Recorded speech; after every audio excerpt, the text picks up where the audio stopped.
In this video I will show you how you can quickly farm and grind gems and summon heroes on Roblox. Subscribe, like, hype if you want to get this, more Roblox guides and enter giveaways.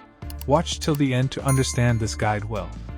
I'll tell you how to farm gems fast and summon heroes, because if you do it the wrong way your progress slows down a lot, and you start struggling with summons and upgrades. The first thing you need to do is clear story mode, because every stage you finish for the first time gives around 250 gems, which is huge early on, and helps you build a solid starting pool.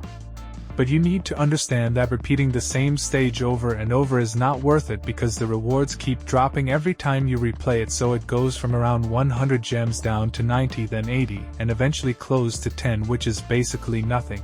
That is why instead of spamming one stage you should rotate through stages, starting from the first one, and going all the way to your highest unlock stage, and then repeat the cycle again, because this keeps your rewards much higher. A good point to stop is when you start getting around 30 gems per run, because after that it becomes inefficient compared to other methods. This is where AFK chamber comes in, because it gives around 10 gems per minute, which means about 600 gems per hour, and even if that sounds slow, it actually becomes better than low reward dungeon farming. The simple rule is if your dungeon runs give less gems per minute than AFK, then you switch to AFK, and if they are still higher you keep farming actively. Subscribe to this channel if you want to join the giveaway. Check the links in the video description and write what you would like to get from this game.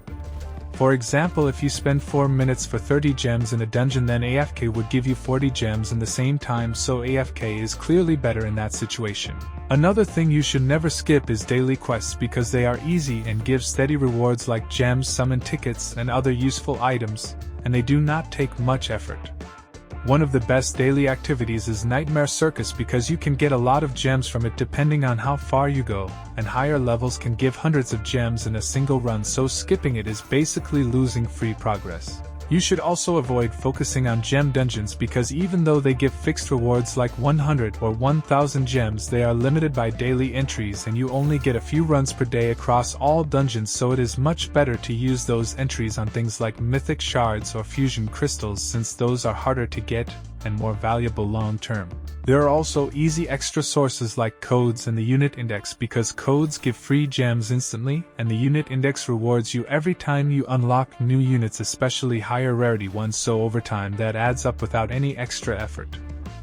Another solid option is tournament mode, because every win gives around 50 gems, and if your team is strong enough you can stack a lot of rewards quickly, but it gets harder as you climb, so even if you cannot reach top ranks you should still play it, because lower placements can still give you a good amount of gems and other rewards. At the end of the day, the best strategy is to combine all of these methods. Clear story mode first, rotate stages instead of repeating one, switch to AFK when it becomes more efficient, complete your daily quests, and use extra sources like codes and tournaments, so you can keep your gem income high and progress much faster.